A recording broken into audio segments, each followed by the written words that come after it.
Then you continue looking at it. In line with this, the British government, the German government, the U.S. government are now this week declaring CO2, one of many greenhouse gases that plants live off of, and then they exhale oxygen that humans and animals live off of, breathe. EPA rules CO2 is harmful. Though CO2 has been as high as 20 times the level it currently is in previous history on Earth, plants live longer, grow faster, need less water to survive in a higher CO2 environment, and all human activity, even according to the UN's own cooked numbers, based on fraudulent climate data that documents have now been released in the last 7 days, where the UN orchestrated this with all the scientists. I mean, this is amazing.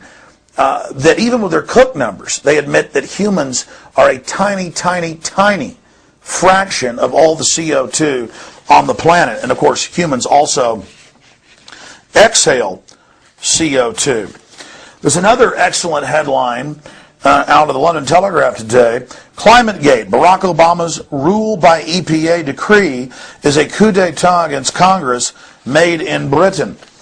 And it doesn't matter if the U.S. Senate and the House say they're not going to ratify this. Obama is saying he's going to sign it, and Obama is saying that he's going to order the bureaucracy to implement this. This is no idle threat.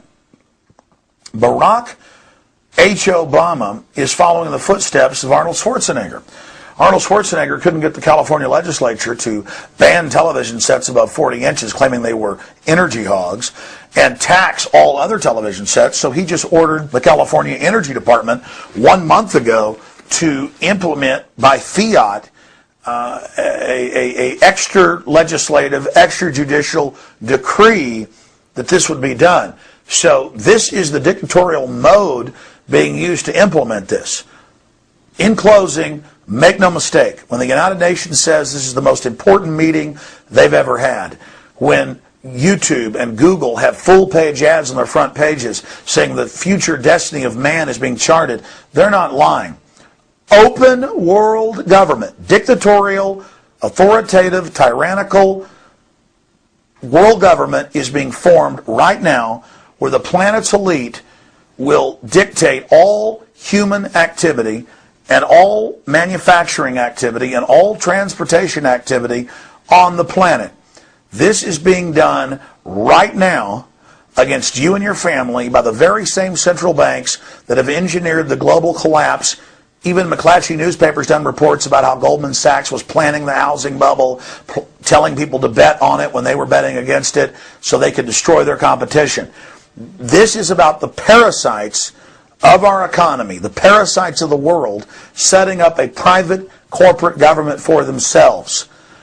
ClimateGate and the emails proving that they know it's a fraud and only a political tool to hijack the world's resources and control it for their own aim is only the literal tip of the iceberg. The phony environmentalists at the top know this has nothing to do with the environment.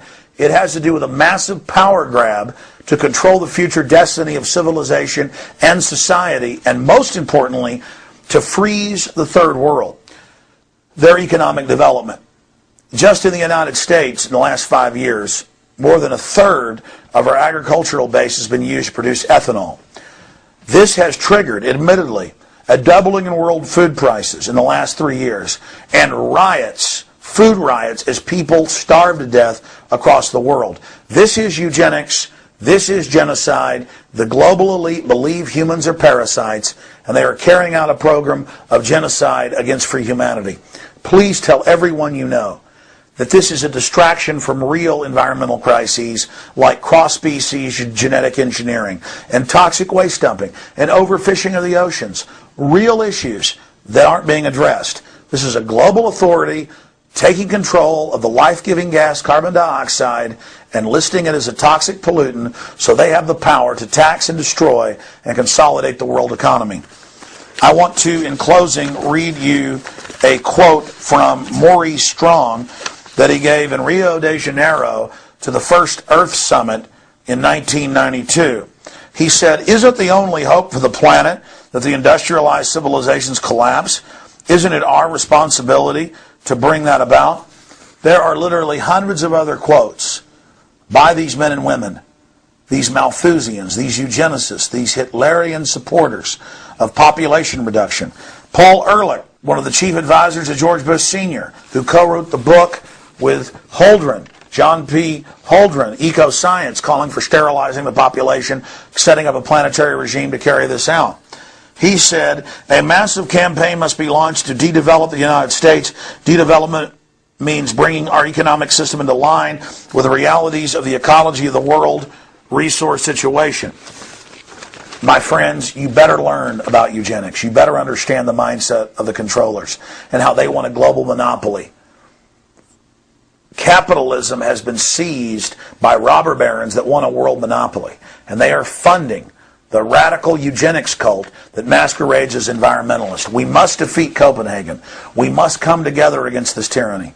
We must stand together and speak out and warn everyone. And we must demand that even though Obama is set to sign this treaty, that it not be ratified in the U.S. Senate. We must then block the states from complying with the federal bureaucracy, who will do an end run around the legislative process to implement this system.